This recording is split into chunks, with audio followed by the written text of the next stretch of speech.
कुल जो महिला, बच्चों और बालकों की गुमशुदगी में 106 प्रकरण अभी भी लंबित है। बच्चों की स्थिति में 164 बच्चे नाबालिग गायब हुए थे। इसमें क्या कार्यवाही किए हैं और क्यों इतना विलंब हो रहा है, माननीय मंत्री महोदय से मैं जानना चाहती हूँ। कई ठेकेदारों के माध्यम से बच्चों और महिलाओं को बाहर के राज्य में भेजे गए हैं। ऐसे दलालों और ठेकेदारों के ऊपर आपने क्या कार्रवाई की? क्या आप मुझे संख्यात्मक कहेंगे कि अभी आपने कितनी कार्यवाही की? तो ये बताना पाना अभी तुरंत में मुश्किल है। ऐसा आपके अधिकारी लोग को तैयारी करना चाहिए और आप बोल रहे हैं, आप बताना अभी संभव नहीं है। जिला में कोई कार्रवाई नहीं हो रहे हैं, आपके अधिकारी निष्क्रिय हैं।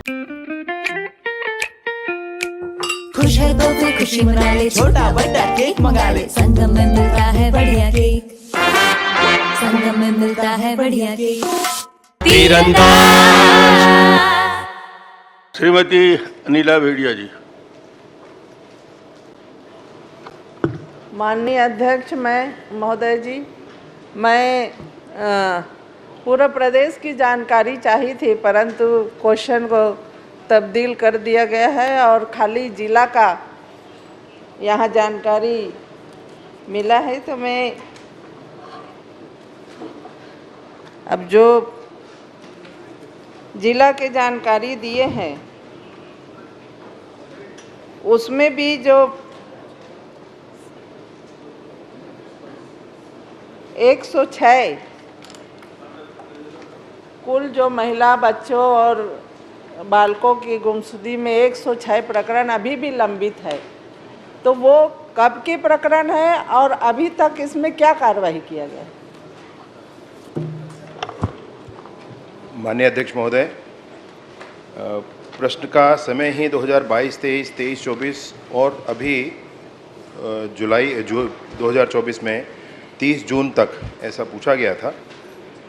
माननीय सदस्य महोदया ने पूरे प्रदेश के सभी थानों के लिए पूछा था। प्रश्न बहुत अच्छा है और उस पर जानकारी भी संधारित निसंदेह है। संकलन में परेशानी हुई और इसलिए ज़िले की जानकारी दी गई, परंतु माननीय सदस्य महोदय को मैंने पूरे प्रदेश की इस कालखंड की भी जानकारी, वर्ष की जानकारी दी। उसमें थानेवार जानकारी देना मान लें शेष है। अभी इसमें 106 ऐसे प्रकरण हैं जिसमें पता नहीं चल पाया है महिलाओं का। 106 महिलाएं भी लापता हैं।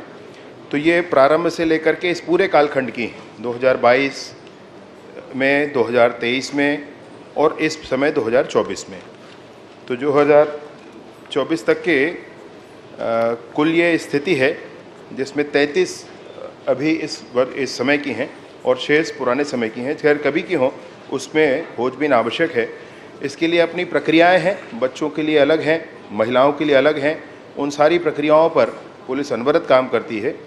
इसमें जो प्रकरण हैं उन प्रकरणों की स्पेसिफिक जानकारी अगर आप चाहें कि कौन से प्रकरण कब के हैं तो वो मैं आपको ज़रूर उपलब्ध करा देता हूँ। माननीय अध्यक्ष महोदय, मैं तो सभी जानकारी बहुत ज़रूरी है, मैं तो सभी की जानकारी चाह रही थी, पर आप इसमें क्या कार्यवाही किए हैं और क्यों इतना विलंब हो रहा है, माननीय मंत्री महोदय से मैं जानना चाहती हूँ। विलंब मतलब प्रारंभिक तौर पर आप देखेंगे तो 716 महिलाएं लापता हुई थीं, जिसमें 610 महिलाएं उनको वापस खोजा गया है। ऐसे ही बच्चों की स्थिति में 164 बच्चे नाबालिग वो गायब हुए थे, जिसमें से 151 को खोजा गया है, वो 92% है। महिलाओं की जो प्राप्त हुई हैं, जो मिली हैं, वो 85% है। इसके बाद इसमें प्रेस में विज्ञप्ति देना, अगर बच्चे हैं तो ट्रैक द मिसिंग चाइल्ड ऐसा वेबसाइट है, उस पर करना। राज्य स्तर पर और जिला स्तर पर एंटी ह्यूमन ट्रैफिकिंग यूनिट ये बताना, इस पर काम करना। इन सारी प्रक्रियाओं के माध्यम से ऑपरेशन मुस्कान सुप्रीम कोर्ट के ऑर्डर से जो प्रारंभ हुआ है, उस ऑपरेशन मुस्कान के थ्रू भी बच्चों के साल में 2 बार विशेष अभियान चलाकर भी उनकी प्राप्ति की कोशिश करते हैं और इसकी अपनी पुनर्वास योजनाएं हैं।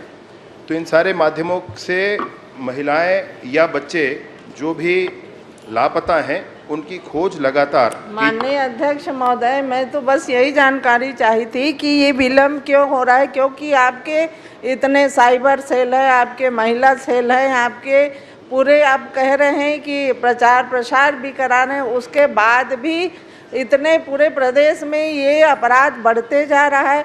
चाहे बच्चों की बात हो, चाहे महिलाओं की बात हो, तो इसमें आपने जैसे कई बार ये भी सुनने को मिला है कि कई दलालों के माध्यम से या कई ठेकेदारों के माध्यम से बच्चों और महिलाओं को बाहर के राज्य में भेजे गए हैं। तो आप ये बता दीजिए कि ऐसे दलालों और ठेकेदारों के ऊपर आपने क्या कार्रवाई की और कितने लोगों के ऊपर कार्रवाई की? जिनके माध्यम से इस तरीके के ह्यूमन ट्रैफिकिंग का विषय आता है, उसके कार्यवाही की अपनी प्रक्रिया है, उसका एसओपी भी जारी है, उसके आधार पर कार्रवाई होती है। अभी आप मुझे संख्यात्मक कहेंगे कि अभी अपने कितनी कार्रवाई की, तो ये बताना पाना अभी तुरंत में मुश्किल है। मैं आपको ज़रूर इसकी जानकारी उपलब्ध कराऊंगा।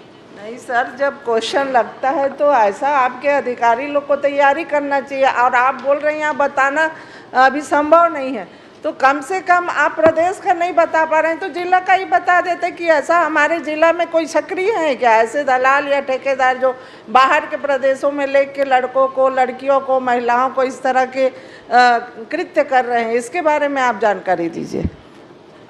जो बाहर ले जाने वाली संस्थाएं हैं, उनके लिए एक प्रक्रिया है जिसके अंतर्गत वो एसडीएम के माध्यम से पंजीकृत संस्थाएं ही अपने कॉशन मनी जमा करके ही ले जाती हैं। अन्य जो भी लोग हैं अगर ऐसा करते हैं तो वो गुनहगार हैं, वो ऐसा नहीं कर सकते। इन प्रक्रियाओं में जो कार्यवाही हुई है उससे मैं निसंदेह आपको अवगत कराऊंगा। आखिरी प्रश्न करिए एक और। बहुत माननीय अध्यक्ष महोदय, अभी तक ऐसा जिला में कोई कार्रवाई नहीं हो रहे हैं, आपके अधिकारी निष्क्रिय हैं और कानून व्यवस्था लचर होते जा रही है। इससे बहुत ध्यान देने की आवश्यकता है। माननीय अध्यक्ष महोदय, मैं मंत्री महोदय से यही चाहूँगी कि पूरे जिला में हो या प्रदेश में हो, इस तरह के दलाल और ठेकेदार सक्रिय हैं, उनके ऊपर कार्रवाई हो।